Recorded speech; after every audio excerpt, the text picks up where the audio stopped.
Welcome to the show and share. We've got a bit to get through. But before we do, I'd just like to pay respects to the elders past, present, and emerging. I'm on Awabakal and Darkajing contested country between Sydney and Newcastle. The purpose of this is to kind of get the three areas of focus, which we're all working on and iterating at the moment. The financial model, the landholder materials, and then the sort of narrative or marketing materials.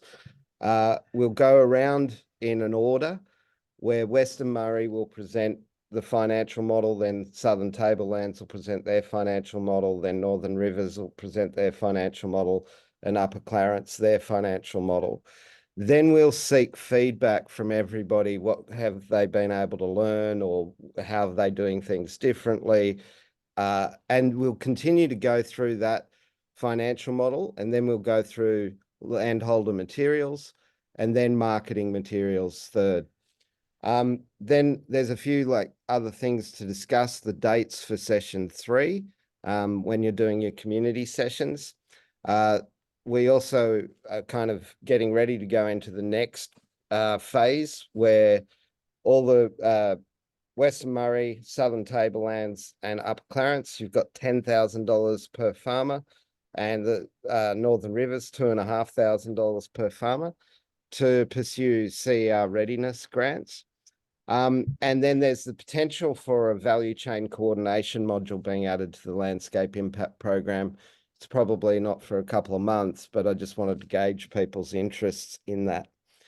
Before we kick into this, I just wanted to say we did a great round of session 2s, field trips, and it was really great to spend some time with you all. We've got to the point now where everybody has sort of a brief about what they're trying to do. So for the Southern Tablelands Agricultural Restoration Initiative, they're really looking at ERF soil, carbon, and environmental plantings, and they're utilizing a strategy that, with the row plantings the way they are, what's left is technically boxgum grassy woodlands, but also an improved native species pasture. So it's better for productivity, plus you've got the biodiversity and the carbon. So really great product in the Southern Tablelands. The Northern Rivers, otherwise presenting as the Great Northern Creeks, recognizes that the creek habitat is a unifying piece of habitat within the landscape because everybody has a creek up there. And the opportunities around the creeks are not so much the creek itself, but what can we do in the 90% of the land that shows up in the creek to make improvements. Headwater custodians operating at the very top of the catchment for the Clarence is looking at different biodiversity, and that means they're looking at a protected, maybe with BCT or bush heritage type protection, and they're looking at biodiversity around native woodland credits, similar to what they're doing in the trap rock. Murray Inland Delta have got this idea of hydrated biolinks, which is very inspiring.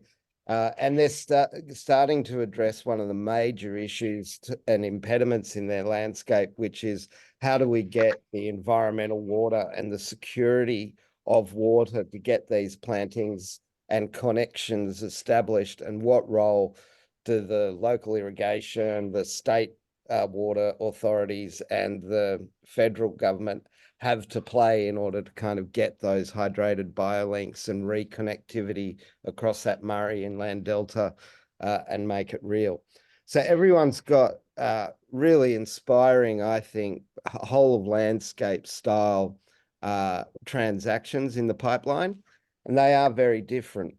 You will have seen, I sent out a video about how to do land management unit planning and how that applies to carbon and biodiversity. I'm not going to put you through watching that again, but if you haven't seen it, I would encourage you to see it. Sugar. I don't want to. Video. We've also, raised with you guys the fact that we're doing a lease, and that will as in terms of documentation, we can probably pause and I can ask Rowan, give us a sort of current view of the lease and an ETA, but I understand that it's important for everybody to kind of understand its implications. But over to you, Rowan. Thanks, Woody. First thing is not a lease. Okay, so Not a lease. So got to get the terminology right.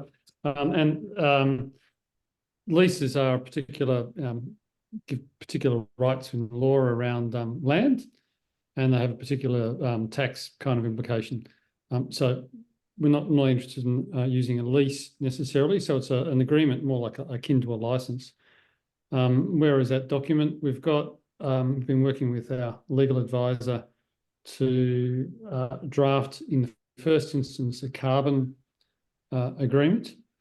And it's drawing heavily on the work that the CMI, Carbon Market Institute's done in coming up with a kind of a standardised approach.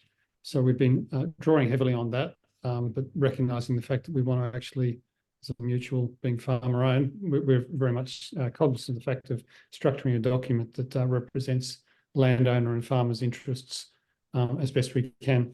So getting that balance right. So the document itself is kind of one iteration away from being ready to be released, really. We've just got a couple of outstanding questions that we need to go back to our legal advisor on that are still outstanding, basically. I'm not sure there's much more to say, Woody. Yeah, that's fine. And I mean, we've talked internally about needing the carbon lease for the aggregation, particularly for the trap rock. But the biodiversity agreement, do you think that's a week following or 2 weeks following? Well, we do need the biodiversity methodology quite probably to kind of hang it off. Yep. The ANU Law School are working on for us, and that'll be available 31st of July. Yep. So it really kind of goes hand in glove that we have the adaptation of this agreement. So under this agreement, the mutual will act as the project proponent for carbon transactions. And the reason for doing that is that it means that we avoid the need to have an AFSL and Australian Financial Services Licence. An Australian Financial Services Licence, as you may not be familiar, they're bloody expensive, basically. It's a huge regulatory burden in order to get an AFSL. So if we can avoid getting an AFSL, we can keep our costs down to make it economic for our members, basically. So this agreement, this carbon agreement, structured as Regen Farmers Mutual being the project proponent.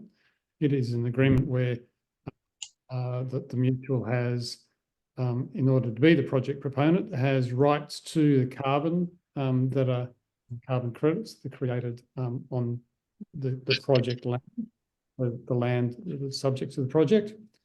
And in doing it that way, as I say, we avoid that AFSL requirement. For the biodiversity side of things, and possibly water as well, it looks like that we will use the same essential structure that has been developed for this agreement, but we won't necessarily need the mutual to act as project proponent under that circumstance, because biodiversity and water aren't financial products, and so therefore we don't give rise to the trigger this need for an AFSL.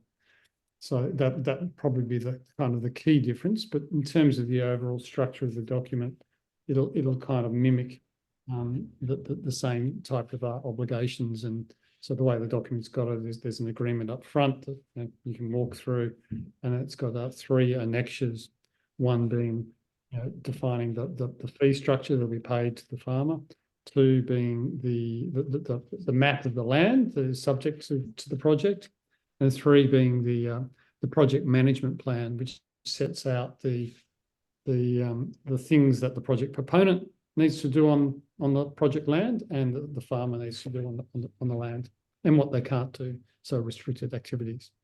And so that same kind of structure will be kind of present in the biodiversity agreement. So to summarize, maybe biodiversity might be in July when we've got the biodiversity certification standard and we can map that standard to the agreement. And biodiversity won't require an AFSL and therefore doesn't require us to be a proponent for people. They can stand alone on biodiversity or aggregate, but there's not the same financial and fiduciary burden as there is with carbon around biodiversity. Is that fair summary? Yep. Justin, yeah, you've got your hand up.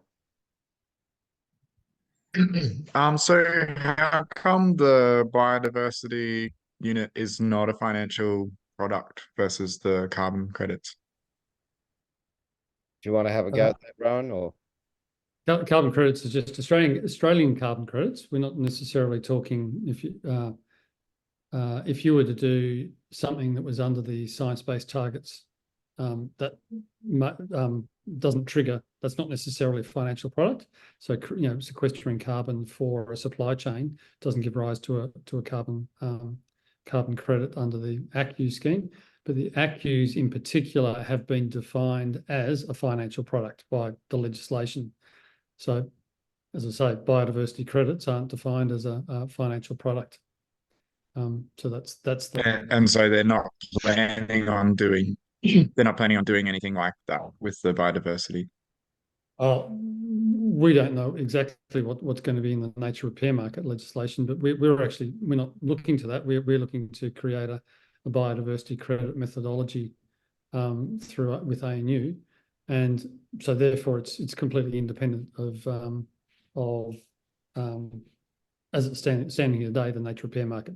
Maybe the two will fold in, but yeah, we haven't got any line of sight on what the nature repair market's looking to do with respect to biodiversity credits per se, and they call them certificates under the nature repair market. So yeah, it's unlikely. The way our understanding, it's unlikely they'll be defined as financial products in the same way as ACCUs are. But who's to know? Okay, so you're kind of just waiting for that date to really know the full nature of them. Well, 31st of July is when Australian National University has committed to, so with funding from the Land Restoration Fund, we've got some funding for them to take the biodiversity, the Farm Biodiversity Certification Scheme that was drafted for Littleproud way back when he was running the Department of Ag, and that was done by ANU, and we're taking that certification scheme and turning that into a credit methodology. So it's independent. There isn't any specific kind of link currently to any federal scheme. So that is kind of a standalone undertaking. And as I say, there's no we're not triggering anything currently that would suggest it's a financial product, as we understand it anyway. I mean, we'll get specific advice around it once we actually understand what exactly we have. I think the government of the day, when they were constructing the carbon market, were under a fair bit of pressure going, how are you going to, sell invisible gas? And one of the things that they did to give it gravitas was make it a financial product akin to a share or a financial instrument, and said you need to have an Australian financial services license to trade in carbon or to be, doing certain activities in the carbon market. And one of them is like, being a broker. But if we're the proponent, we're not being a broker, and so we don't need the AFSL. Hopefully that makes some sense. Thanks, Rowan. Just going back to the presentation. The other really good news is that we are advancing. So the farmers in the Trap Rock have agreed terms to appoint Regen Farmers Mutual to become a project proponent of an aggregated carbon project across the group of half a dozen farmers. And these are part of what we're calling Tranche 1 that will connect Pikes Creek and Sundown.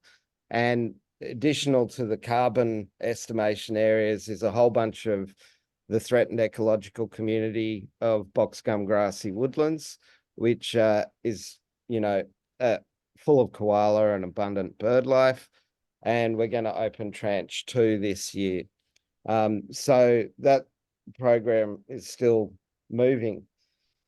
What I'd like to talk to you guys about, and the purpose for the show and share, is actually for me to shut up and let you guys do your own talking. But we're going to start with the financials, and Western Murray is going to go first. So I'll give Lee the con and he can show us where they're up to. Then Southern Tablelands, then Northern Rivers, then Upper Clarence. And we're going to just record our feedback, or I'll record the feedback off screen while you guys are chatting into the document, and any questions we have for one another. So Lee, I'm going to make you a co-host. And if you pull up your financial model, it doesn't matter where you are per se in the process. It's just about showing and sharing. Woody, yes. Hang on. Give me a second. And It's a little for bit. Jeremy, you might want to get yours prepared. You'll be the next one to show. I'm just trying. She's right. So rather than doing any waiting for too long, I'll just give a bit of overview while and stall to Lee, if you like, to talk about what Western Murray's got there. Are you ready? Essentially, we're looking at environmental and mallee plantings along biolinks. We've got a product that we've been working up here for about a year now called hydrated biolinks, because we are in a rich inland delta. So we have been looking at this in quite a lot of detail to see whether this product could have a competitive advantage for us. We've also got a lot of Ramsar protected or internationally protected wetlands around us, and we have some iconic forests. So the original BioLink product that we had started with 2 of the pilot 10 would link the Walkall River to the Murray River. And in our modelling here, in our early stage modelling, we've had a look at a BioLink on one of the 2 properties that would link it up to have biodiverse plantings that would fit an ERF method. And we're also looking at wetland restoration on the 10 of the farms have wetlands. And also there could be farm dam restoration as well, because they're all refugia for bitterns and bellfrogs and other priority species around here. So Lee, take it away for the numbers. Yeah, thanks everyone. Yeah, it's probably we're a little bit behind the 8 ball, I would say, and we have sort of got the basis from, I suppose, the Trap Rock regarding the spreadsheets, but we are sort of up to setting up the costings for the re-veg and the wetland. So I'm not sure what we need to talk about, but Woody, we've just done the costings around that, around revegetation, planting, fencing, and the cost of those other interventions, rabbit control or other pest control, weed control, and obviously the monitoring and measurement. Wetland wise, we've got the environmental order, and like it's just a fairly high cost there. There's still a bit more to do on that. I'm not sure any questions, Wardy probably is where I'm at. I'm a little bit, apologies for, probably not being quite where we need to be.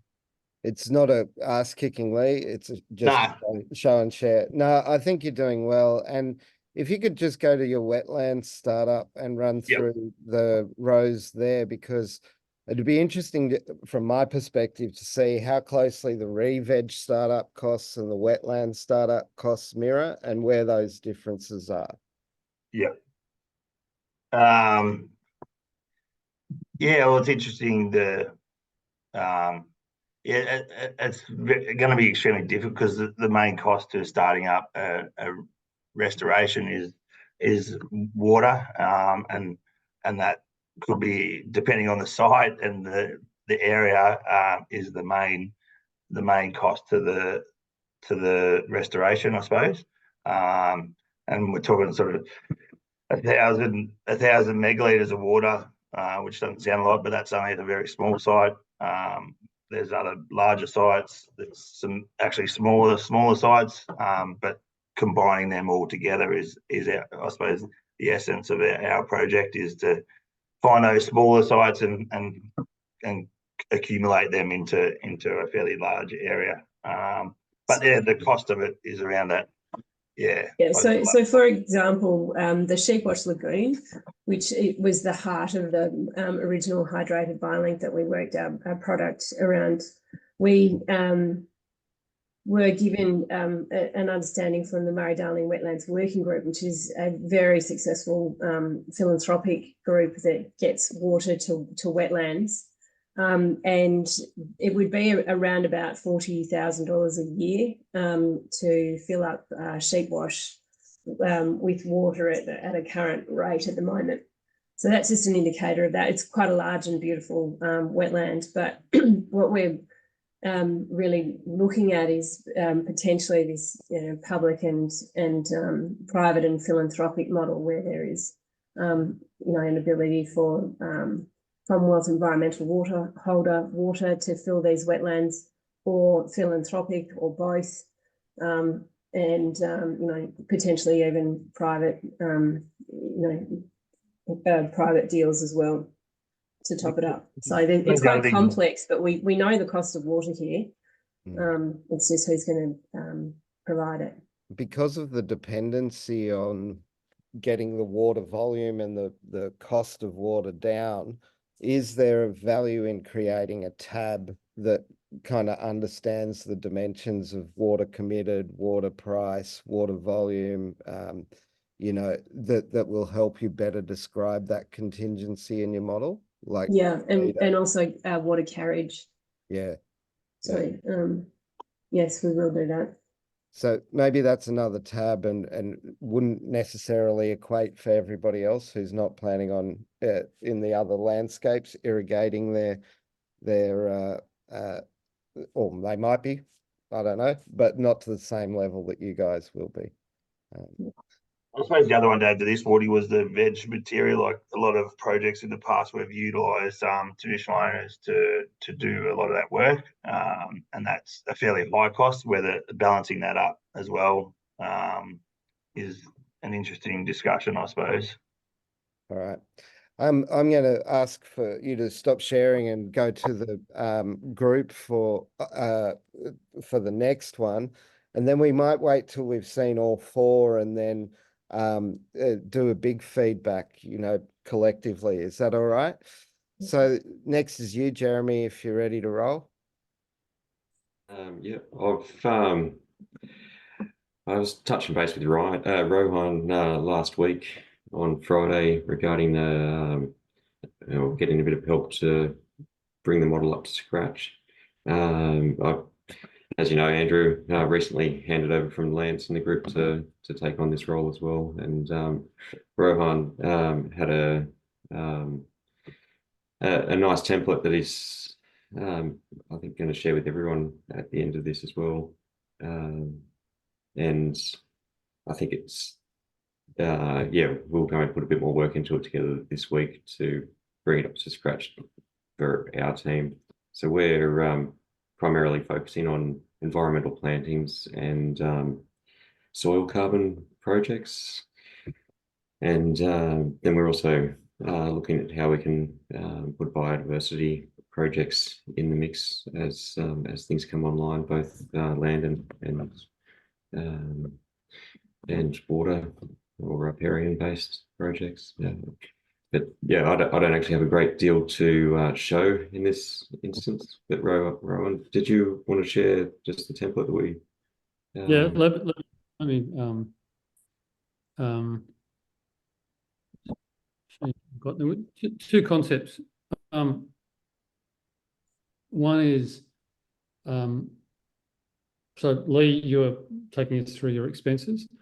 What would be useful from a Regen Farmers Mutual perspective, you know, in the sense of for enabling sharing of information across groups across the country, so to speak, is for us to create a database of expenses. So, and this was just taking the avoided clearing, the trap rock expenses as an example, saying, okay, so we might have one type of project being avoided clearing, we might have another one being plantings, we might have another one being biodiversity, you know, native woodlands. So by project type, we then want to identify the expenses that are incurred with respect to that project. So for an avoided clearing project, there's upfront costs and there's ongoing costs, right? And then there's opportunity costs. And the idea being, and so this was just dropping some data into a spreadsheet in order to be able to start this process. But the idea is to go, well, what are our upfront costs? Well, there's costs that are occurred with respect to, you know, assessment. And in the trap rock, these were the assumptions that were made with respect to those specific costs. And the idea being that, like, if we have another avoided clearing project somewhere else, then that other region could then come here, look at what the trap rock had assumed and go, oh, right, well, how do we compare to that? So, Woody, to your point, when you're talking about the Western Murray, it's like, well, it'd be interesting to understand how water affects, you know, the Western Murray opportunity versus other areas. So this is one thing that we're doing, like, and so is in what we'd like to be able to do is to get from each of you when you've got your expenses and find a common format to be able to, and this seems to make sense that there's upfront and there's ongoing and there's opportunity costs, to be able to kind of understand how costs are kind of incurred across projects. So that's one. And then, so the idea is, well, say I was running an avoided clearing project, I could come here and I could copy those assumptions or amend them, and then I could drop them into my project. And so for a single farm, remembering that we're from a spreadsheet perspective, when we're modelling these, we're looking at single properties, and we're doing the aggregation elsewhere because, you know, we don't want to commingle farmers' projects, if you like, or properties. And so the idea is that, well, under this is trying to come up with just kind of generic template, which is, again, based on the trap rock. So here's those project expenses. So the idea would be you've gone to the database, you're doing an avoided clearing project, so you copy across the assumptions from there, right? And so that then gives the project costs and your farm inputs. And this is a work in progress. I just haven't touched it since Jeremy and I looked at it on Friday. Likely we'll also have, for example, if you had ACCUs, the volume of ACCUs being generated here.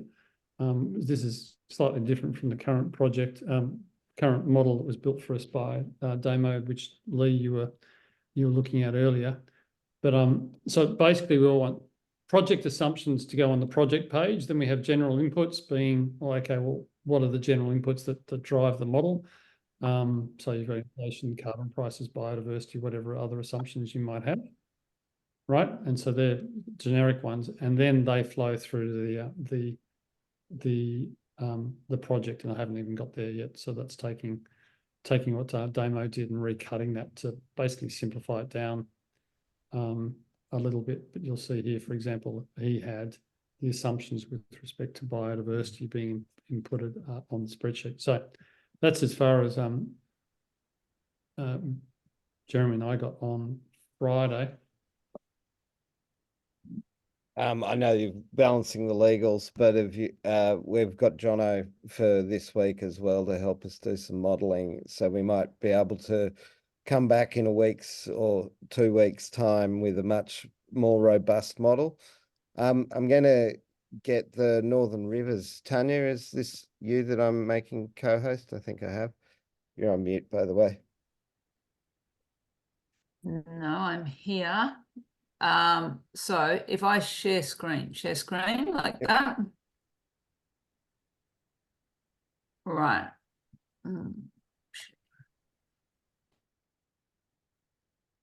Okay, I'm just going to give a little bit of a precursor.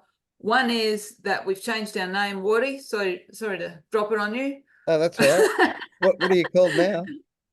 We're Rangers to Rivers. Right. Good. We wanted to take the focus off the riparian and back onto the landscape. So most farms go something like, you know, timbered uplands, cleared grazing slope, creek flats. Some have got more floodplain and wetlands. Some have got more up, you know, depending where they are in the catchment. Some have got more timbered up country. So couple of things we needed to look at in our financial modelling. One was, what are the metrics around size? And the other was a whole range of metrics around land type. So we've got a tab here called sizing. That was me trying to understand what are our minimum number of units of transaction, minimum number of hectares, how does that change reflected in price?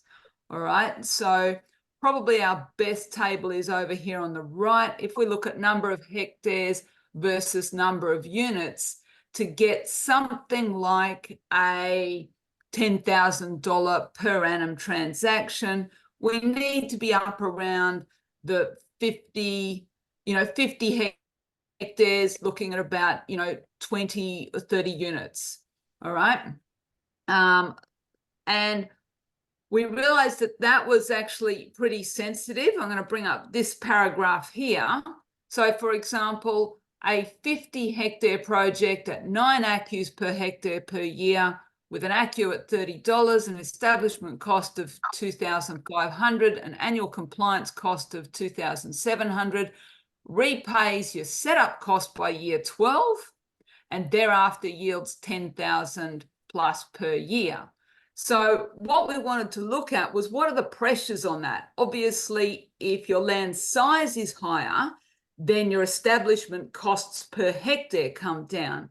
If your ACCU yield is higher, then your total returns are higher and your repayment time is higher. If your ACCU price or your biodiversity co-benefits or add-ons, like, if you get up to $70 per hectare, per ACCU or per unit of benefit, then you pull that repayment time right back down. So it was pretty sensitive to all of the different metrics. That's where we were going with that sizing model. Then we wanted to come back to how do we decide where on our farm we do that? And we came up with our decision matrix based on our different land types. So most farms in our area have this range of land types, so sort of from riparian, creek or river flats, some are graze, some are crops. We've got some with wetlands, not all, some with grazed slopes, some with cleared slopes, some with timbered slopes, and we've got different levels of streams. So this was our decision matrix. And that's what a farmer can look at to say, where do I fit into this financial opportunity? So that was where we really wanted to go with that. Can I just pause you there? Back to some. Can I just pause you there for a Sorry? second? Can I just pause you for a second and bring everybody's attention to the benefit that the Rangers to Rivers crew have got with having Tanya work so closely with the others, not having the clear carbon opportunity, is that they've actually brought a whole bunch of great thinking in there around sizing and economic model and the decision matrix. And last week I introduced you in your 2-hour sessions to that decision matrix. But I think it's really a fantastic tool, and congratulate you guys on innovating that sizing and decision matrix sort of way, because I can see us communicating to farmers a lot easier as a result of that. So good work. Sorry, Tanya, keep going. That's fine. Thanks, Woody. So we felt in our size modeling, we were working with a lot of variables across any part of the landscape. Bear with me while I bring up another slide. How do I do that? You should just be able to move to anywhere on your thing, because you're sharing a whole screen. So yeah, okay. All right. Can you just unshare me for a minute so I can find it again? you need to unshare yourself. I unshare myself. Oh, I see. Then I can get there. Sorry, everybody. I don't. So how do I unshare that? Close it. Just say stop share. Oh, stop share. Okay, thank you. And then I will just find the screen I'm looking for.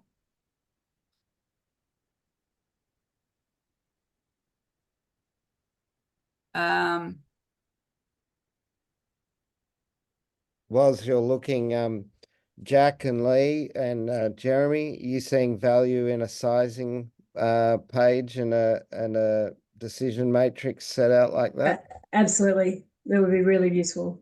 Yeah. Yeah, we have some, most of the other farmers are really keen to be able to get back. We've learned a lot. It's been an interesting and long journey, but it's definitely time to be able to have a strong place for everything, for it to consolidate, and a decision matrix with good, with now plenty of background and context, would be very valuable to concentrate the thinking. I agree. I think it should be right in there and everyone's info packs. Yeah. You ready, Tanya? Yep. But now sorry. Yes. If you could share me again, that'd be wonderful. Thank you. You need to share yourself. Press the little I need button. to share myself. Gosh. Right, here it is. We did a little slideshow, so I'm just going to pull out the sort of the salient slides for you. The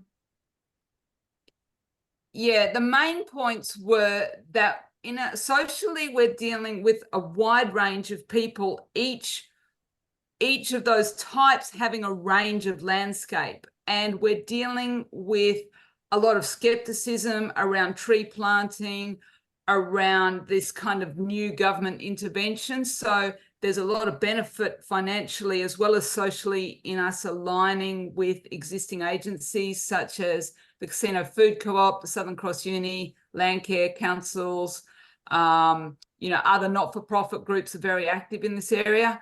We need to be careful to be failures of tree planting schemes. You've seen the decision matrix. This is something we showed at the investor session. Because of that skepticism and because of the need to work with kind of existing paradigms, we really were drawn towards the social acceptability of natural sequence farming and landscape rehydration works. They're very tangible. They're very accessible. There's a lot of kind of co-agency support for that. So we felt that that was a very investable activity. And if I skip to this slide, what we really wanted to look at as a financial package was the investment plus the activity is the outcome, rather than the activity plus the outcome to get a future investment. So we really want to actually sort of turn the intervention around, rather than the intervention following the investment, the intervention being the investment. So we really needed to look at where people's faith was in terms of financial investment in the landscape. What we also saw was an opportunity to really aggregate similarity. We haven't quite got this in our pilot landholders, but our pilot landholders have enabled us to see this and work forward with it. So we need to aggregate farms that have wetland blocks and floodplain so that we can kind of cohesively do a project that relates to that. Or we can look at timbered upslopes to, you know, to best take advantage of the 30 by 30 opportunities. We can extend out from the natural reserves. So what we really felt we were doing here in the Northern Rivers, innovating, making it up as we go along, being kind of, you know, leaning forward like we do. We had opportunities for rehydration credits in the rivers and creeks. So we know rehydration credits don't exist yet, but let's go there anyway. We had an opportunity in our uplands for an expansion of the state reserve system. A lot of our timbered ridges are either national parks or state forests, so that we can add our private land holdings as a kind of unit around that, and that creates financial opportunity under the 30 by 30 obligations. And we wanted to be able to model aggregation, which would then be transferable to other regions. So we don't have a model for that yet. We need to work with Rowan a little bit on that, you know, what that agreement looks like. But the precursor to that agreement is that we need to be aggregating like with like. So that was our summary. Thank you. Fascinating. Now, John Dean, we haven't seen you for the last 10 weeks, so I'm going to make the assumption that Shane is the one that I'll drop in for Upper Clarence, mate. I'll make you a co-host, Shane. Sounds good.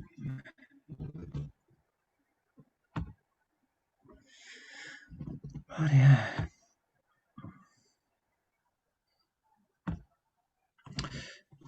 Rightio. So what we've actually done, rather than having a financial model, and Rowan and I have spoken about this, and Rowan's grabbed the bull by the horns and looking to obviously create that database with templates, which I think is going to be very useful, is because we've got potentially 6 projects there, make it 7.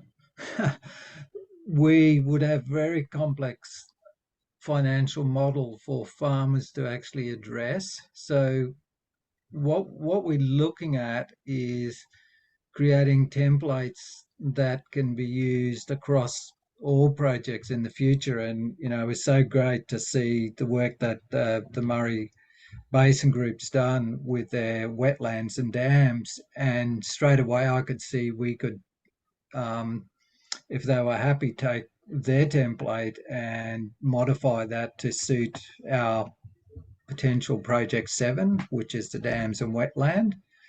So what we've done at this stage is really had a look at trying to just work out where they fit and whether they are good to be aggregated and connective, because in this area, in the Upper Clarence, a lot of the farms will actually interconnect, and just the area we're in, we've got potentially 6 farms in the pilot group that are all sharing boundaries.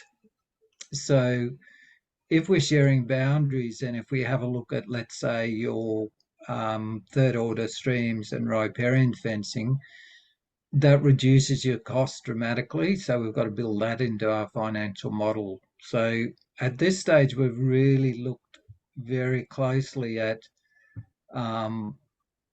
what's involved in each project, rather than trying to reinvent the wheel, taking existing models and really trying to get our heads around the assumptions we need. And that's what I've spent a bit of time working on in the last few weeks. And so in this one, we don't have any figures, but I'll just go to where we're starting to look at the assumptions for the input costs. And this is pretty rough, but it's really a description that the farmers can use. And obviously, I'll get Kim to put up. She's done a similar matrix. Is I think what we call a qualifying table to help farmers work out which projects they could move into.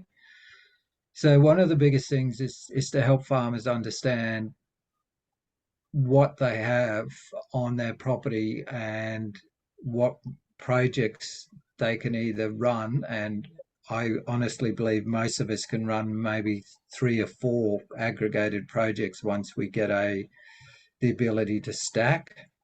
So we've just really started to say to the farmers, well, there's information that you'll have to get. So let's say under the CER model methodology, one of the things you can use pasture improvement. That will actually need each farmer to have a very close look at their current pastures, whether they can do pasture improvement, and then actually do some modelling with the Department of Ag to come up with the cost and the viability of it. So the farmer in the pilot farms or in future farms will have to make a decision based on what they currently are doing on their properties to see this is, we're just looking at obviously the soil carbon one at the moment, and this will go right through to the biodiversity if we go back to the inputs for the projects. So if we go, so they're the only 2 I've done there. So basically the ERF method and the CER registered method. So then we need to do exactly the same for all of these, the native corridors, third order riparian, is just really show the farmers what they need to think about and the assumptions that we can use to come up with very accurate costings for individual farms, and then put that into the aggregated project. So there's an enormous amount of work that will have to go into that. The ideal one would be the integrated farm model, where a farmer can actually pull in the potentially all these projects and look at the viability of them, and then put them under one aggregated model. Hopefully that Regen Farmers Mutual can design an agreement that would pull all those in under one banner. And I think that's where you'll get the best bang for dollars spent on farm, and for the long-term benefit of what we're trying to achieve with biodiversity, profitable farms. So I'm just going to ask Kim. Kim, do you want to share you did the qualifying table. Would you like to share that now? I will get the landholder materials in the next section round, Kim. So I'll get you that excellent. in. Yep. It's very So similar I'll to stop. what Tony's already shared anyway. So All right. Well, hang on. Guys, really keen to get your feedback and questions across group. So did anybody have a question for or a request for a shared document, or is there any questions from anyone? Just being greedy and enthusiastic, I'd like it all. It's fascinating. It's so interesting to see different people's take on it, and it's, you know, if anyone feels generous, we can share whatever anyone would like from Western Murray. But it's really interesting to delve into how you've put it together and the assumptions behind it. So really great. yep, totally agree. Okay. Yeah. I'll enable mass sharing of the relevant documents. Any other questions? Deanna? Question really. It's one of our challenges has been that our farmers are spread across 3 different catchments, river catchments. So that example just there of farmers with shared boundaries that can therefore share the costs is not our experience so far, but we have identified that to be effective, we're going to try and work in subcatchments. So have those shared boundaries and therefore have more cost sharing ability, I guess. I think that would make a big impact on some things. Good comment. Anybody else? Yeah. Yep. So Just to the Western Murray group, it might have just skimmed across it, I might have missed it, but was there ever any consideration, and I'm only asking this question because it's something that we pondered, in your model where it's very water-based, where you looked at success kind of being measured by the volume or the quantity of water held within your project sites or passing through your project sites or somewhere around that? If, okay, well, what was the volume of water that had that positive impact? We're really lucky and we to have the Murray-Darling Wetlands Working Group with 30 years of data. And it's great to work with them because they said even after 30 years, everything's still a test because wetlands are ephemeral. And, you know, they're great to work with. So we can borrow some of their models on what makes a successful watering for many benefits. So we can get back to you on that one. Water quality and not necessarily water volume that they found, and also even estimating volume is a wicked science. The Wetlands Working Group says themselves, you know, even after that amount of years and a spread right across the basin, so a lot of data, they're still learning. And Jono might be able to impart some benefit. We're catching up with him next around volumetric water benefit standards that we've been seeing used by Microsoft and the likes. So there might be some other data for you, Joe. Yep, great. I'm going to get us into the farm holder materials and ask Em's not here, so Jack, are you going to do the farm holder materials? Before you do, I'll just give us some context. Thank you, guys. So in terms of landholder materials, I think there's 5 things we collectively should be aiming for: decision tools, decision trees, tools, and qualifiers. So that matrix of Tanya's as an example, or of ranges to rivers. The land management units. So in order to construct the Tanya, or this sort of... You can call it Tanya's, it was her brainchild. Yeah, great. Well, then you Yeah. need to actually understand your land management units and then be able to say, well, what are the management actions that flow out of those? And then an onboarding process. How do farmers come into the transaction? What's their sort of timeline, if you want? And the inputs into the financial model, making sure that this marries to the financial model. So over to you, Jack, and then Jeremy, you're going to get the conch again, and Tony, I get the conch again. Yeah, so we're looking forward to sharing some of these materials. It's great. We M has a sort of a suitability check, so it's sort of it's a self-assessment for whether you know this is right for you. Quite a lot of it is actually around values. It's, you know, it does start from that. So she's really had you know, quite a close look at on you know, whether it's a good fit, whether joining into an aggregated model in emerging markets you know, is right for you. Because there's some ambiguity involved, and also whether you do understand, you know, aggregation is a competitive advantage or not. So I haven't got that in front of me at the moment, but that I've seen that, and I know, well, I'm pretty sure that Em would be as intrigued as we are with some more, you know, decision matrix and decision trees as well. She's a, you know, she's a science teacher. So she'll be right into modifying that for us.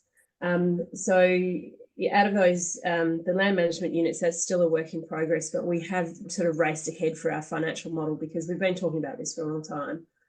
You know, how we're going to, you know, break this up. Fortunately, of the 10, there is, unlike some of the other projects there, it's pretty obvious that there's sort of two choices here.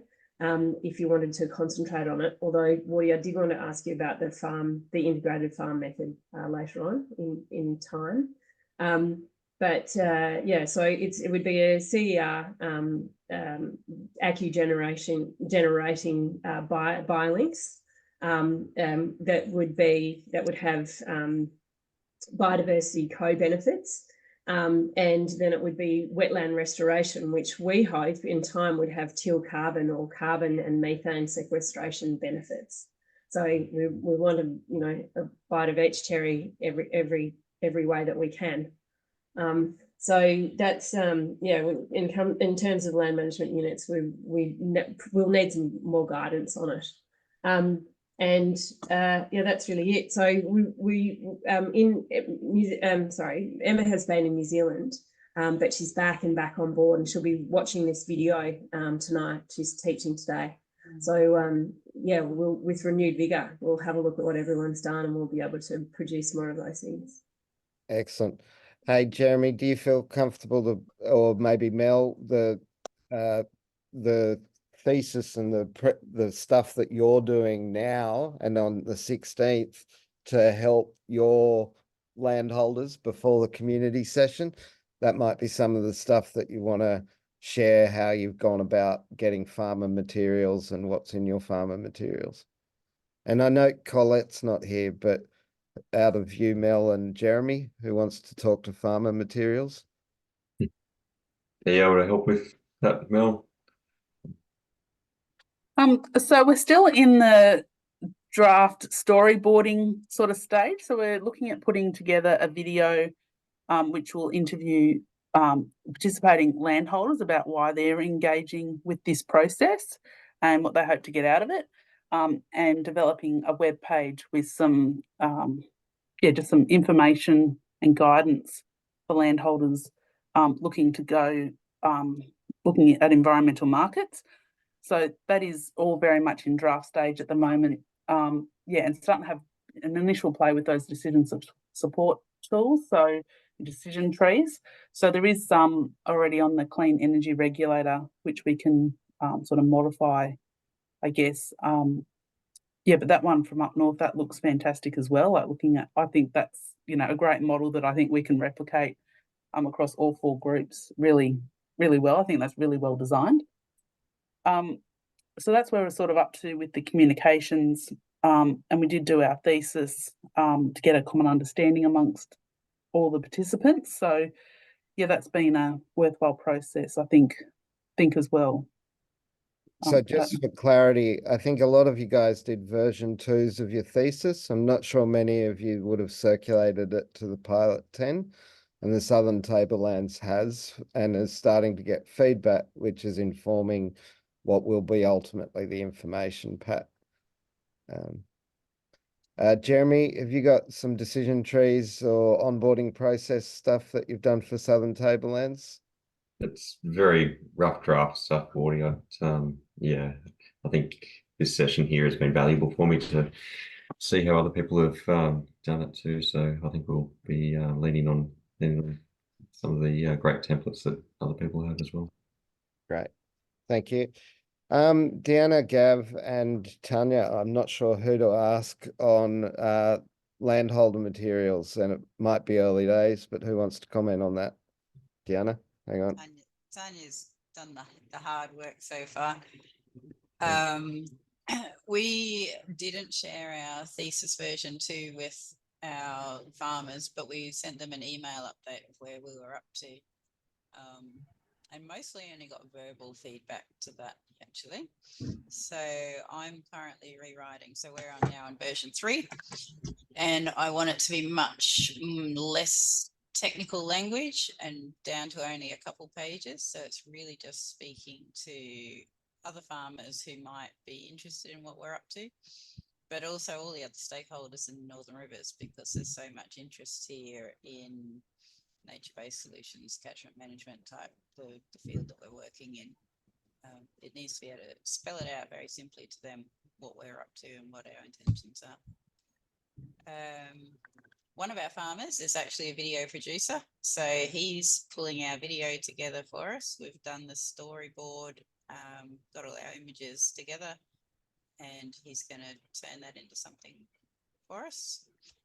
And we've started our website, which is again just keeping it really simple, just outlining the project really, and having it as a landing space. We're not doing anything fancy with it.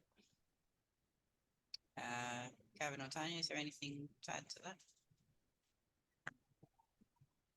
Okay. That's us. I was going to share. Can I share screen for a minute, Woody? Yep. I've got. I need you to share yourself again. Okay, I can do it. I really can. There. Got it? Yes, there it is. We really wanted to acknowledge where the farmers were coming from, and we don't feel like this is particular to the Northern Rivers. It's probably common to a lot of our farmer scenarios. Our farmers are either older and looking at sale or succession, so they don't want anything that ties up tenure, or they don't want any covenants because it might limit their future kind of options. So, you know, the point we're making here is they actually feel closer to sale than they do to climate change.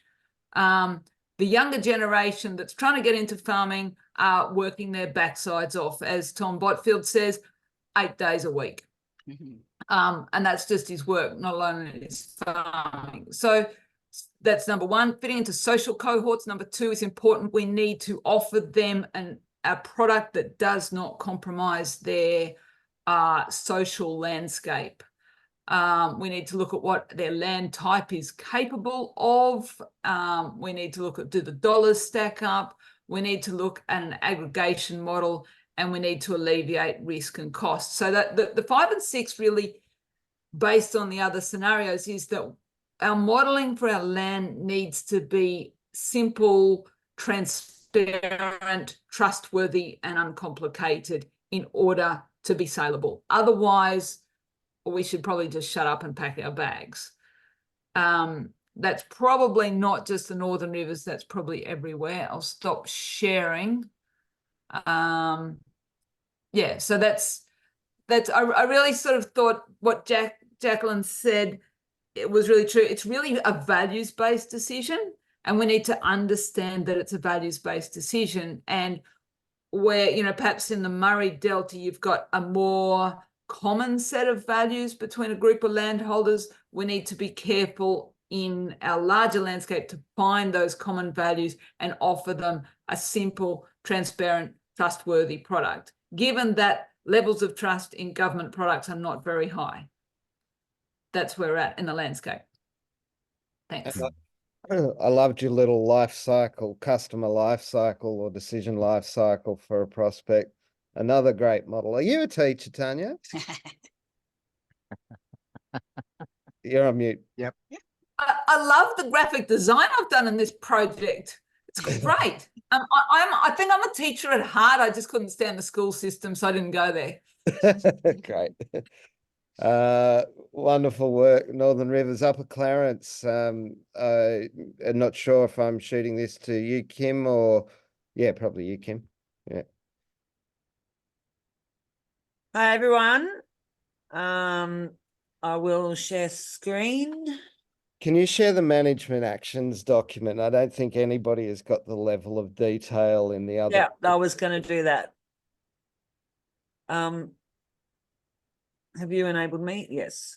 Okay, cool. All right, so we took the work that Tanya had done with her qualifying table and applied it to the work that we were doing in our area. So as you can see here, we've got land management units and some checking questions, and then some potential interventions or methodologies that we might consider laying across the projects or the properties. And as a result of that, we started building the actual management actions based on what I'd done before in the trap rock and some other work that had also been contributed. I find it hard to read this, but anyway. So this one is based on riparian zone, and it's basically, you know, for the farmer to say, okay, I've got 100 hectares of riparian. This is the sort of stuff we're going to look at. And these are the basis of the management actions and why we're doing them. So the objective, the actual action, the time period, and what we're monitoring. So they're very simple. They're not onerous tasks, but it actually gives clear understanding of why we're doing something as well as what we're doing. So that's the management of a riparian area or environmental stewardship project. And this one was more akin to ecosystems. So based on the box-gum grassy woodland, which we have up here in spades. And just again, utilizing the information that's already out there in EPA management criterias and all those sorts of things that have already been published widely elsewhere. So just pulling it all together into something that is simple and easy to understand from that point of view. And happy to share these with the group. But that's pretty much me.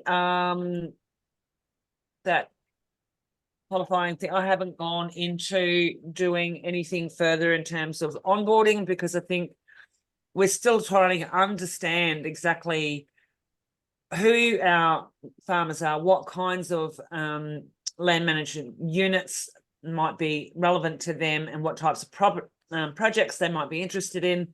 And I think, you know, working through that onboarding process, it kind of feels like putting the cart before the horse to me. So I'm waiting to do that further down the track.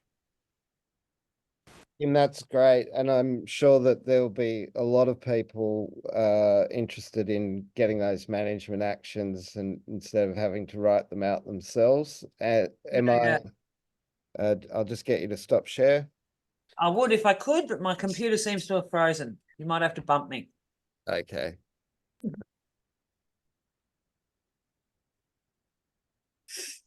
I would like, while we've got the conch, to just ask Justin to share the work that we've been doing together as well. Is that on marketing materials? Because I will come to that next, I promise. Yeah. Any questions from the landholder, farmholder perspective, the area of focus that we've got there that you might have for one another? Deb Butt, you haven't said anything, and I know that you've got a farmer avatar hat on for the Southern Tablelands. Is there anything you saw in other groups that you'd like to see for your group? Yep. And I will also put my hand up here that I'm a professional graphic designer. So therefore, I think those really simple communications through diagrams and simple points and not inundating people with tables and kind of complex information, especially to start with, is the key to really getting people kind of engaged and excited about the concept, which is what we're trying to initially do. So that would be my feedback. Like, I think you've got to go through all of that really technical information, but that you've got to bring it back and simplify it. But I do love how people are actually focusing on values as well, because I think that's a big one for landholders. So if they're finding common values, then you're kind of bringing people on board to that team with a common goal. Yeah. There you go. There's my feedback. Any other landholder or farmer avatars want to talk up and ask for anything from the farmholder perspective for their group? Okay. We're going to just move on now to the marketing piece. You know, so I think most of you are aware we're going to need an information pack for launching, you know, that a video, 90-seconder, a site, And there might be other stuff that you're doing in your group that you want to share. I'll start again with Western Murray, but noting that Wendy's not here.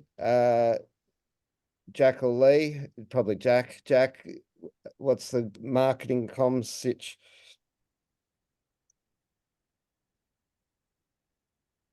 You're on mute.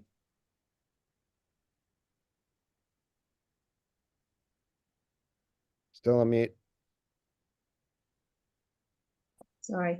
I just was going to find a storyboard. We've got some beautiful visuals. I've got stills on a storyboard for visuals, but you know, getting back to that point just made about the visuals and the simplicity of it. That's what we're really going for in our information pack and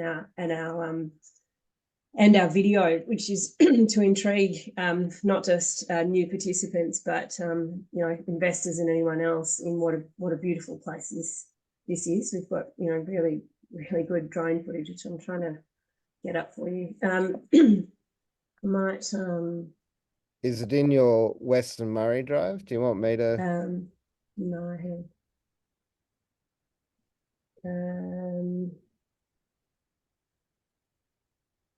Yeah, okay, I've got it.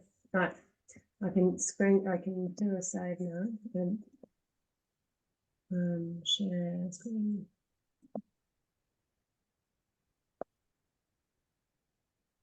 Okay. Can you see that? Yep. Okay, let's move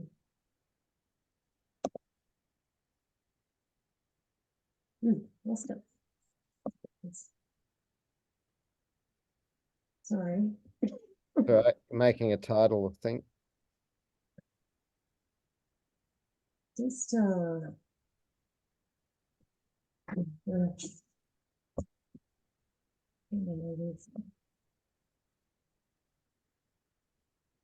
we'll just go from the start. Sorry, I can't take it off the onto slideshow. Maybe. Here we go. All right.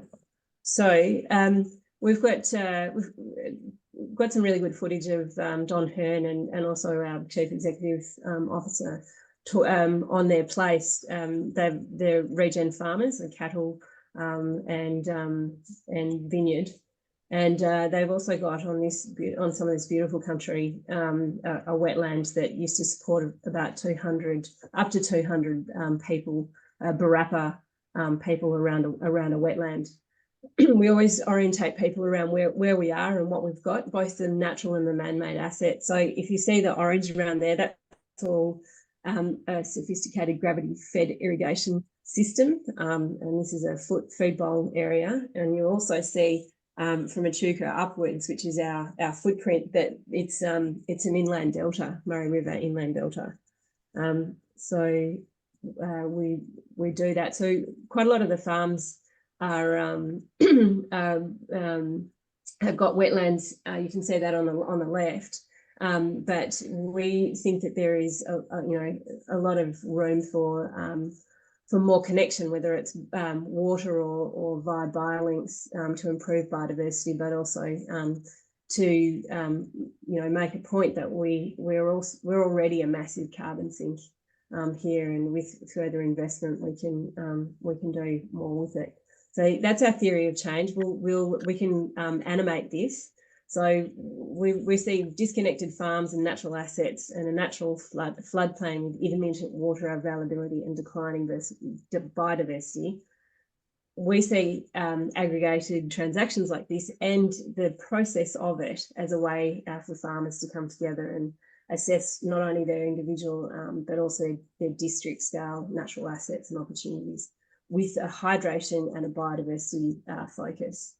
And that's the type of future that we're looking at: a thriving hydrated delta landscape and a thriving empowered functional communities, and functional being the operating word there. This is Sewell Lagoon, looking pretty magnificent. And this is, we've got 3 or 4 of our pilot farmers that are arranged around Sewell Lagoon. This is after 3 phenomenal years of water. And there's a wetland off that the Murray-Darling Wetlands Working Group will supply with water as well. So these are just some beautiful visuals. We've got some great drone footage of our forested areas as well, and we've got large maps for decision making, which we're arranging around. As we said, we're really keen on seeing what co-benefits of our biodiversity and increasing that in farm dams and riparian areas and even along irrigation systems that are either functioning or have been decommissioned. We're keen. We know that teal carbon isn't a thing yet, but we're hoping that somewhere along the line, the blue carbon for tidal for tidal areas could be converted to teal carbon. That again is just showing. We won't. This probably won't be in the video, but again, it's these co-benefits of carbon and methane sequestration. I won't go on too long, Woody. Sorry, I'm not going to go all the way through it, but is there a way? And our farmers are asking this: is there, if we have such a methane liability and a carbon dioxide liability, is there a way to net it out with our water assets? It's still up for discussion, but these are some of the things. This is a beautiful rice crop, and this is my last point about this, that ABARE has done some modelling which says that taking another 450 gigalitres out of the system will mean that rice is probably viable in about 2 years out of 10, except rice is also a biodiversity hotspot, and the last remaining 2,000 Australasian bitterns exist in our rice fields. So if that's not going to happen, we on farms around here, we need to build and invest in on-farm refugia so that they have somewhere to retreat to, as with other things that rely on opportunistic watering. And there's some turtles, other people, and that's it. Jack, great. Stop share. All right, thank you. Thanks for the little slideshow. It looks good. The footage is impressive. Good job. Trust me. Lee, you want to say something? I was going to say good job, Jack. She's done a great work. Excellent. For the Southern Tablelands, looking for Mel, we'd normally have Colette inspire us. Sorry, Mel, caught you at morning tea. Sorry. I'm not really sure I have much to add because I don't have anything of Colette's that I can show you, I don't think. Okay. Sorry about that. Jeremy, have you seen a storyboard? Because I know Colette was working on one. I can have a look, see if I can pull it up. Do we want to go to somebody else and I'll pull it up in the background? And Yeah, I'll just see if there is one in the Southern Tablelands. you got it there. This is it. Yep. That's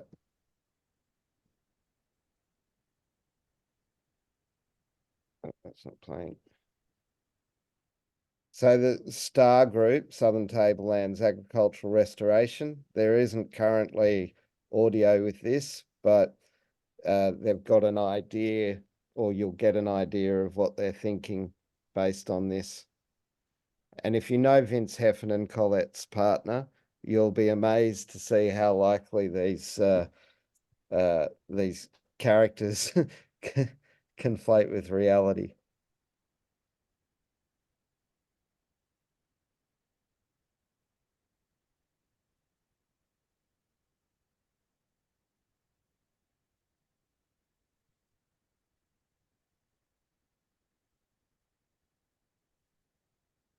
And they've got an east-west corridor in place, and they're trying to get the north-south corridor to match or to link. Northern Rivers. This be similar to what you've already shown. Is this going to you, Tanya, or is this going to you, Deanna and Gav?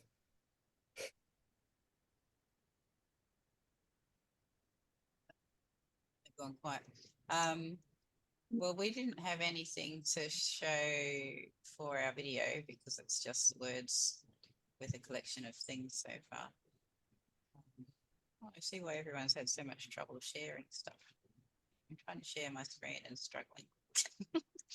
I apologize. Yeah. Is it in your drive? I can go there for you guys. No, here we go. Yeah, you're looking at our website, are you? This Yep. is our draft up of ranges to rivers. And so this is so you know what we look like, because that's actually really fascinating just seeing the pictures from the other regions, because we are all very geographically and topographically different. So this is what Tanya was talking about. Our farms are typical of having forest up on the hills and then cleared bits down to the creek lines with grazing in between. And our riparian zones are typically steeper and wetter than others with these big coastal floodplains. That's all we've done on the website so far. And I've just realized by looking at that other video that it'd be good if we put some of our graphics on. I don't think, because we had lots of images and videos to go into our video, but actually we need to take advantage of some of those graphics that we've produced. So I just made a note of that. Wonderful. Anything to add, Tanya, Gav, Joe?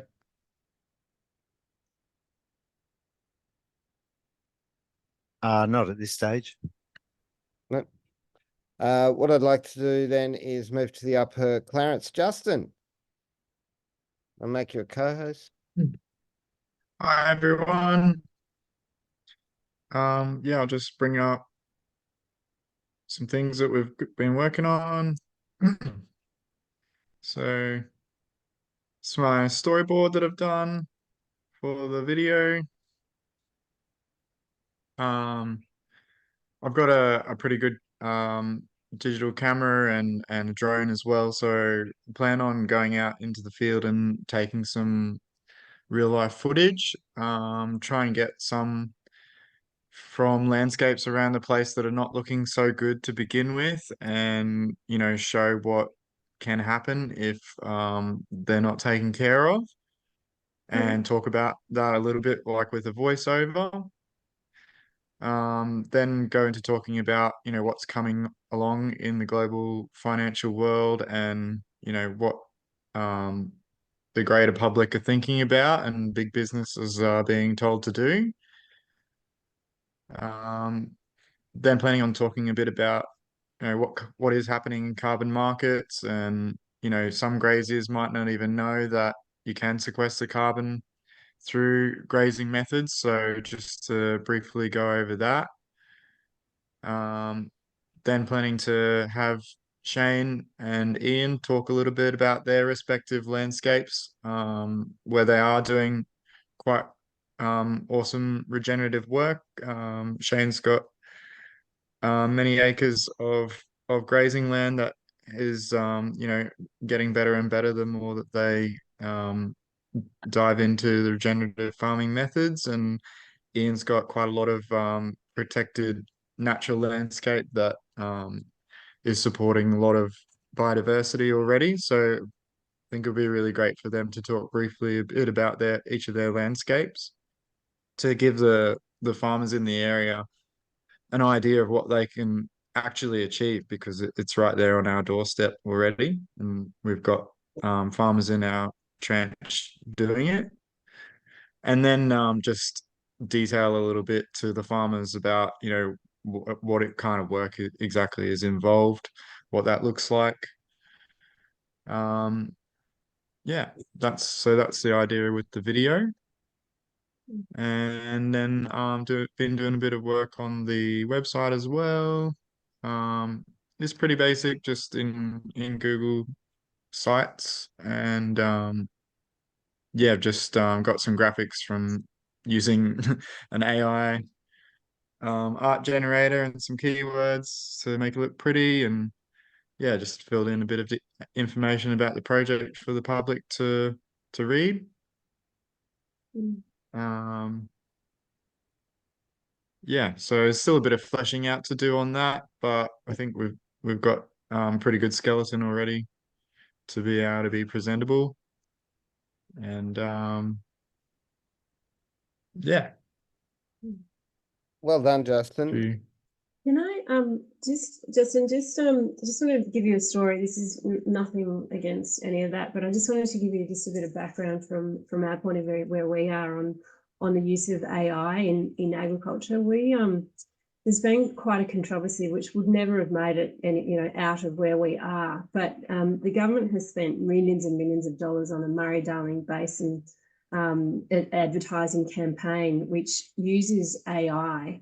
No one can place, and the government won't talk about it, to make it look like parts of the basin are, devastated, and it is actually AI generated. It's not a real place. Farmers around here are really, really upset that someone has generated a drought scene, and the language behind this campaign is that the basin's bust still, which is extraordinary after the amount of work and sacrifice and things that have gone on, particularly here where some of it is ground zero. So it's just a caution. There's a caution about how farmers are feeling about the use of AI and in depicting agricultural land. Yeah, cool. I totally hear you on that. And just to be clear, I just use the AI as, presenting to you guys, presenting the ideas. I'm not going to be using that in the actual video. No, I understood that, but I just thought I'd share that with everyone else, is that we all can't believe it, and we're still trying to find out where that stops and ends. They could have a propaganda job, and never be pulled up. Yeah, it's definitely a scary world we're entering. Can you stop sharing, Shane? Sorry, Justin, and we'll go to questions from the field. Tanya? I wanted to add to Jacqueline's comment, and this is a little note on some of the words Justin was using, which I think that we need to be very careful about the woeful picture we paint of farmers to farmers. And we're not the only organisation that's doing this, and it's causing me some high levels of concern that, we go out to farmers saying, farmers don't make any money, farmers can't afford to look after their land, farmers are at the end of their tether, farmers don't believe in government. So all of these kinds of gross generalizations about, these poor farmers. That's right, farmers are suffering a mental health crisis. I think we need to stop talking to farmers about farmers as if they were all just woeful. We need to change the dialogue, because the dialogue needs to be changed, So let's not add, as a collective group of people dealing with farmers, let's not add to the diatribe that's going around about poor bloody farmers. We're not poor bloody farmers, we're great farmers. And if we're not great, let's get great. Enough. Thanks. Andy, can I add to that, please, Wardy? Go, John. I think, we've got to look at this as a great opportunity. This is an opportunity for farming. This is a massive opportunity, and we've got to take it by the horns before it gets taken away from us. And I think that's what we've got to focus on, and try and get these other people to come along for the ride. Yeah. Thank you, John. Look, this is we've got a scheduled finish at 11. I probably need 15 minutes at the end, so we have 15 minutes of Q&A and cross-pollination available to us. Is that okay? What did you want to steal? Oh, Justin, before I ask that question, what's your question, mate? Well, just to respond to Tanya, I really hear you on that front too, and I normally am myself pretty positive and trying to take the optimistic angle, but just from our own like the community sessions that we have had, even with the other farmers in our pilot program, most of them are still saying, like they don't make enough money to take these actions off their own back. So we are still on that angle of like, we're wanting more money to, if we want to actually do these environmental actions. Like the people care, but they're not taking these actions because there's not enough money for it. Whether they're breaking even or whatever, like making enough profit for their lifestyle is fine, but they're not making enough to then take it to the next step and protect the environment. And I guess that's where we've got to still be in there, like in the middle somewhere. Not totally like everyone's poor, but we're also understanding people don't have enough money to take these actions unless we've got these projects happening.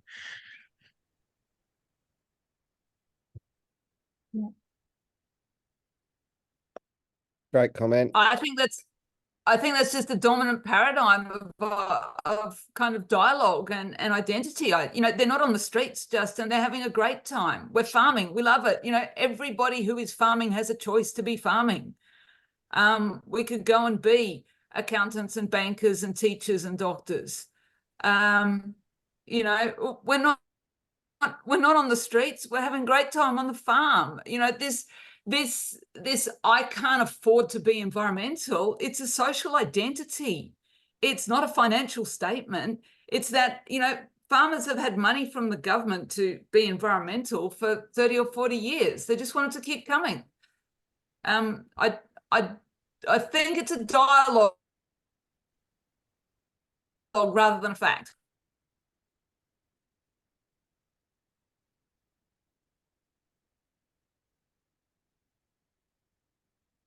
Open floor, guys. Woody and I had a conversation with with a peak environmental group leader a couple of weeks ago, and it really struck me as we were talking. I was talking a lot to her, and she was listening, which is good. That this really was, as was just mentioned before, a moment, an opportunity, and a real moment for leadership. Akin to when Landcare started. So when the NFF and ACF got together, Philip Toyne and I've just forgotten the farmer representative got together and did something phenomenal, and we're still living the benefits of it. And I really see that the environmental unit, the environmental not just lobby, but all elements of it really need to understand markets and what markets are bringing, environmental markets are bringing, and where they can be allied with farmers in putting a true cost to what what ecological restoration is.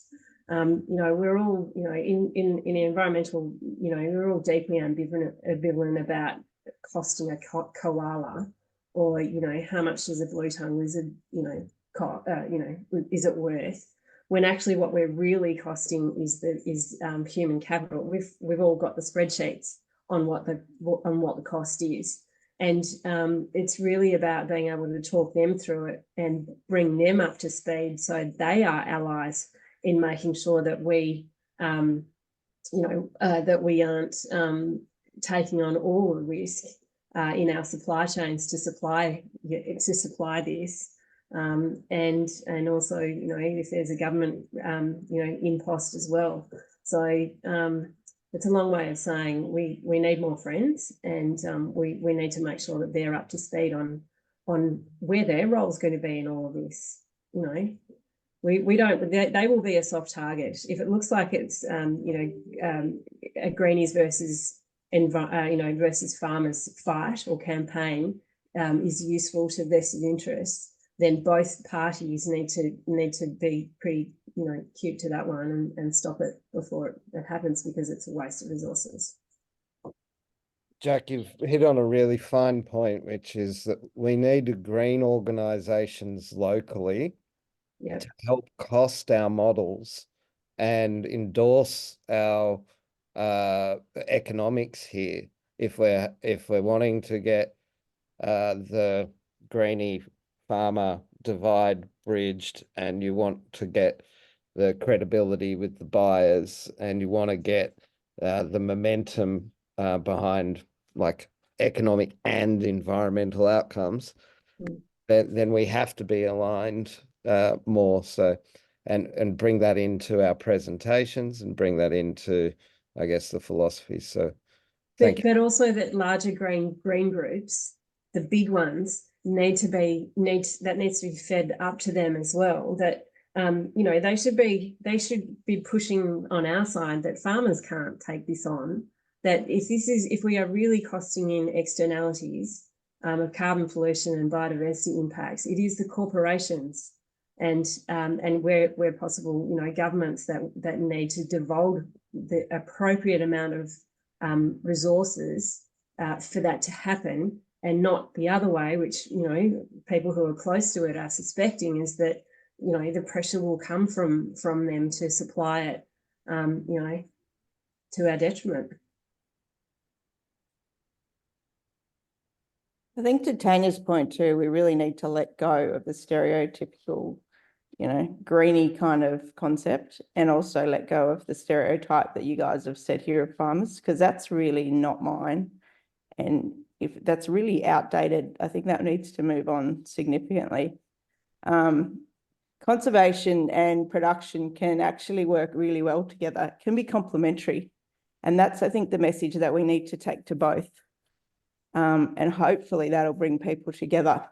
But it's that big picture that we're all working to, and it comes back to values and common goals.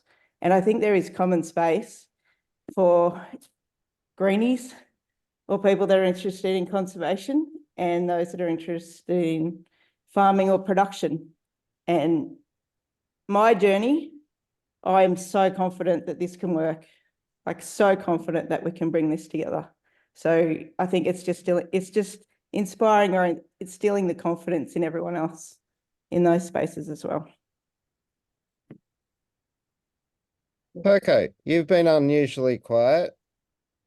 I'm suspicious, so welcome your comment. Yeah, no, I'm just listening, Wardy, but I agree with both sides. I got sympathy for what Justin's saying, and what he's saying is right, and that's the way people feel. But I also think there's a lot of paradigms we need to bust, and I think that we can combine production and conservation. That's what we're trying to do here. But I also think we need to repair our reputation too as farmers and producers of food and fibre. And I think we've wrecked that by, you know, over-clearing, by indiscriminate use of chemicals, by producing products that are really pretty shit house. We've got a neighbour who's just cleared a whole lot of country so that trees don't fall on his exclusion fence. And you know, it's just an example of what the local population have risen up against it, and he's in a fair bit of trouble now.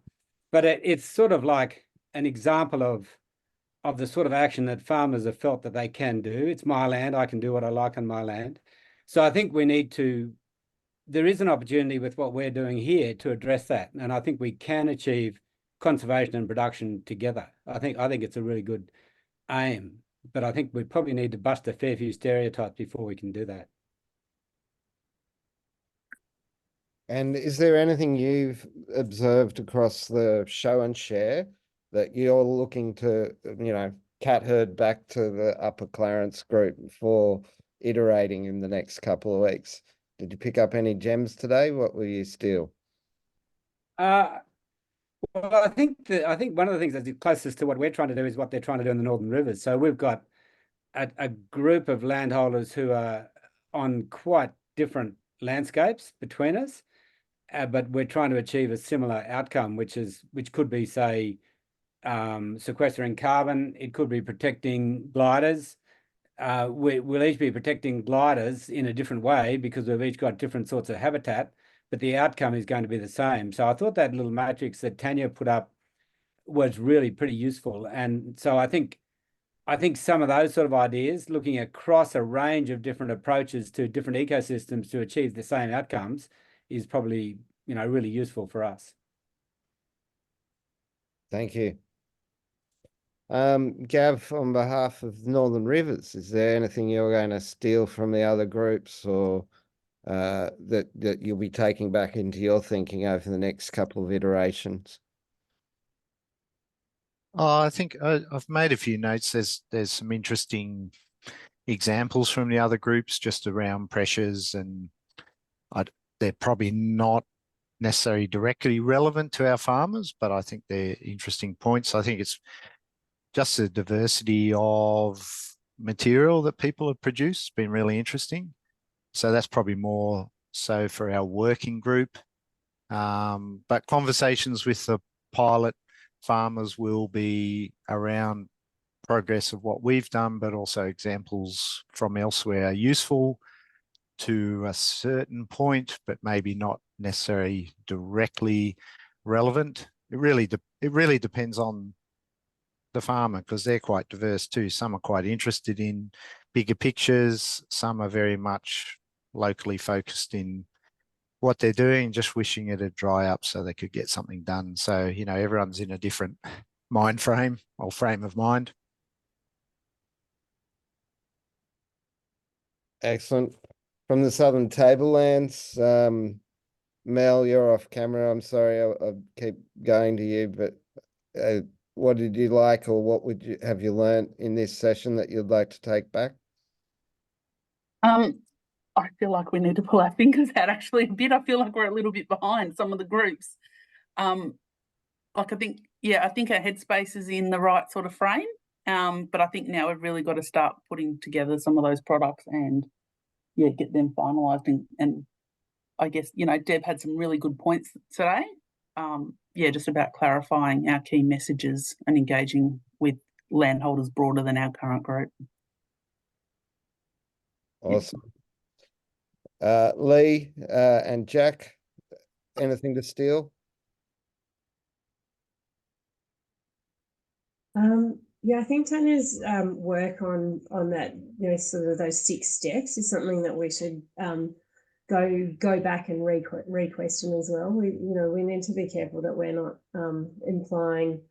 I mean, we know, you know, their neighbours and, you know, fellow farmers and others, but I would actually like to do a bit of a sense test at this stage as well, especially as it's getting drier and some other factors. I think that's important work too, especially if we want to recruit more. Brilliant. All right, thank you everybody. That's not the end of today, but it is probably the end of the show and share component. I do want to bring you guys along for a couple more minutes. Community sessions. Basically, I need to put this on you guys, Western Murray, because we're going from south to north. I was under the impression we were looking at the 13th of June. If that is the case, can you confirm with me? Yeah, that's the day that we're looking at as well. Yeah.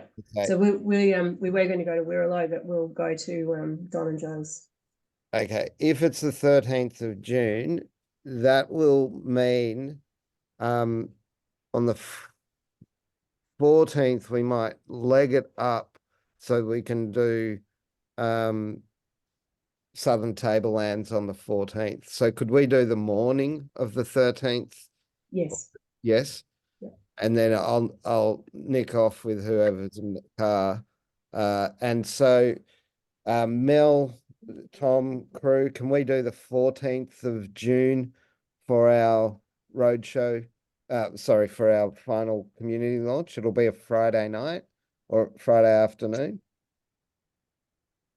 Sorry, are we talking in May? June. June. Oh, we're pushing it back to June. And so what's that, the 14th of June, the long weekend, the King's birthday long weekend. No, the Monday the 10th is the public holiday. Okay. So if we did the 13th in the morning at Western Murray, 14th in the evening at Southern Tablelands, would that be possible? In the evening? Oh, afternoon, you know, 2 to 5. Okay, sure. Oh, were you bringing a busload of people? No, I might bring a troop carrier or a minibus, but I won't bring a big bus of people. Okay. We, I'll explain the value chain coordination stuff later. We Yep. we just missed the bus, so to speak. Yeah. Northern Rivers, how does Monday the 17th versus Tuesday the 18th early in that week work for you guys? Gav, Deanna, Tanya? Yeah, I'm okay. Preference for the Monday or the Tuesday? Oh, I'm not sure. We'd have to have a chat about that because that's a new thing for us as a date. So nothing's happening in May at this stage. That's the last session. So the community launch. But yes, to take it offline, please come back to me. You're easier now that we've got Western Murray in, we can plan the rest. And Upper Clarence, Perco, Shane, how does 17th, 18th of June, sorry, 18th or 19th of June or 19th and 20th of June look for you? Any of those better, Wednesday or Thursday?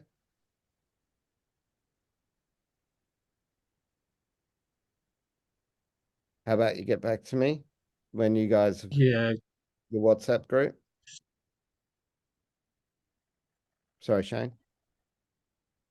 yes, I'm good for that date. It depends on Kim, Justin, and Ian. Justin's good. So Ian, are you around then? And Kim? I'm actually on leave at that time for the whole of the last 2 weeks of June, but I may be able to make myself available. And we've got to get it done by the 30th of June, so we can't push it back, and pushing it forward, I don't know if we'll have enough time to iterate the way that I think No. we need to. Yeah. All right. Well, Jack and Southern Tablelands will get the northern trip sorted out shortly. Mhm. The next thing to talk to you about is the CER readiness grants. So this works like if you go to the CER readiness, you'll be this is the next phase. So you can be funded towards getting your CER project completed. This can be consulting, planning, pre-registration, registration, project management, on-ground works. The email address will be required by the farmer. In order to get any of these sorts of works funded, what you'll need to do is provide your name, how much you're looking to get funded, explain how this assists, add the invoice. The invoice can be future dated, or you can pay it and then we can refund you. Either way, provide us your BSB and account number as a farmer. And then if you get it to us on a Wednesday, then I'm reviewing it on the Thursday and it will be paid on the Friday. If you don't get it to me by the Wednesday, then it'll be in the following week. Now this works because each farmer has each farmer has a number based on their completion of that form with the CER readiness numbers. So we will provide to each of the farmers their number, and we will be keeping track as we are of who gets paid what out of the $10,000. So the CER readiness phase will kick in from July 1st. So we've technically got a 30th of June end of the landscape impact phase. And then we go into, from the 1st of July, being able to provide up to $10,000 for Western Murray, Southern Tablelands and Upper Clarence, and up to $2,500 for farmers in the Northern Rivers on any of the things that generally will lead towards a CER project. Now, in the Northern Rivers, we understand that it will, be well beyond the 10 people currently in our pilot 10 before we can scale a carbon project in the Northern Rivers. But it's, it can be utilized by us to get a landscape impact outcome that's hydrology focused, as long as there is a pathway to a carbon project in the foreseeable future, and that's credible. And we've got 3 to 4 years of the lifespan of this grant. So as long as at the end of the grant, we can kind of say with a straight face, we've used this money towards carbon registrations in the Northern Rivers, then that should be fine. Kim, you've got your hand up. Yeah, Woody, I'd like to understand at what point the farmers are going to be told they can start to register for this, and how that is actually going to be communicated, in what terms, that sort of information. Because I guess the reason I'm asking is, if we just open the doors and say, hey, there's the 10,000, these are the things that you can use it for, how is that actually helping them move forward in terms of registering their projects? My assumption was that this would be a big part of the community launch day on, the 13th, the 14th, let's call it the 18th and the 20th in each of your regions. You'll have launched your information pack, your video, talked through the process you've gone through, and then you're saying, and for each of our pilot farmers, there's $10,000, and we're going to get you guys to see our readiness, and you can talk to how that money gets spent and how that advances the project at the community launch. You've also got the opportunity post-program as the regen advisor to really guide how they're spending that $10,000 to achieve CER readiness. So, and you mentioned in the conversation with Northern Rivers that there's a 3 to 4 year time frame on that. Is that just Northern Rivers, or it's everybody, or what is the time frame? No. Our grant with the New South Wales government finishes in 3 or 4 years. So that's what I meant. We've got to be able to look the government square in the eye and say we use this for CER readiness at the end of our grant, even though there's a low prospect of carbon coming out of the Northern Rivers. We have to have some prospect of it, right? Otherwise, Woody, can I ask this? Sorry, have you finished answering the question? I was just about to, in that the speed at which people can get registered is up to them, but we as an organization would like to see at least farmers starting to register, because the second wave available for each region is $5,000 for the next 10 farmers. It can't be released until the first wave has had a registered project. Does that make sense?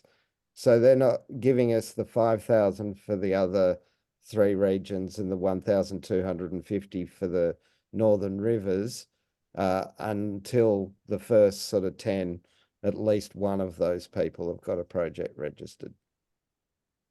Okay, so that is the outcome that we're looking for, is a fully registered project. Yeah, and we actually had to get one before June 30th this year, and we've been fortunate. Jeff Kay got registered this week, and we've got Vince and we've got James Campbell also trying to be registered by June 30 this year. So we've got our early runners, and as soon as we can get other regions to the same level as the Southern Tablelands, where 3 of their 10 or 3 of their 11 have got projects that are looking like they're good, then we can release the second wave of funding. What type of projects are they, Woody? Are they plantings or soil, or what are they doing? As long as they're ARF projects, they can be beef herd efficiency, they can be soil carbon, they can be environmental plantings. For most of us, it'll be environmental plantings or soil carbon. Yeah. Can I just ask very briefly about this integrated farm method? Yep. It's been delayed. Can I just get an understanding of whether you think this is what we've all been looking for? Is this something that makes, soil plus HIR plus plantings and other things more viable because there's less siloing and less cost per project? Or is this a long way off for us? I fear it's a long way away. But it'll be handy when it comes. There are plenty of organizations trying to make it happen, as they have for the last couple of years. Yeah. But I spoke to Addie Marchand, who Soil Sequest, the other day, and she's of the opinion that they're going to tie in the integrated farm management with the nature repair market, and the nature repair market is not going to come out, we believe, until the other side of an election. So that doesn't put the integrated farm management, in my view, and I'm only telling you what I've heard, on the near horizon. That puts it sort of 18 months away. Right. Okay. It's just there's a FOMO in all of that. Is this do you register a plantation and for the next 25 years, or go towards, or this will be the general question. What would you say to that? Is it is it on the never, or is it worth people waiting, or is it not? I don't have advice on that. It'll be context specific, I think, Jack. Depends on the speed at which their supply chains are pressuring them, the successional issues for that farm. If it looks like they could generate soil carbon under the trees, you can still, if the integrated farm method comes, change horses at some point off environmental plantings onto integrated. But I honestly don't have a view. What I did want to talk to you about with the 1 minute that we've got left, bollocks, just went to the wrong one. Value chain coordination. So there's the potential of doing another 4-week module, which we could pay to the working team and or an individual in a region. And the idea is to look at the land sectoral uses, conservation, protection, renewable energy, bioenergy, circularity, and agriculture. Then also, what are the value chain coordination activities? So transport, value add processes, local procurement, and bringing that post-farm gate value chain coordination in with the landscape impact program is a way of helping us to all get demand generated locally from our nearest and dearest for the type of outcomes of the landscape impact program. So I think that's super fun. And then the last thing to show you is, because we are now at 11 o'clock, thank you. Please spend the next couple of weeks up until the communities workshops. You've got till middle of June. We're now at the beginning of May. You've got essentially 2 or 3 weeks of iteration, and then you need to be starting to publish and get your materials together for your community launch. So thank you everybody for coming. I appreciate your time, and 2 hours I feel really well spent, and I will speak to you all this week. Thank you, Woody.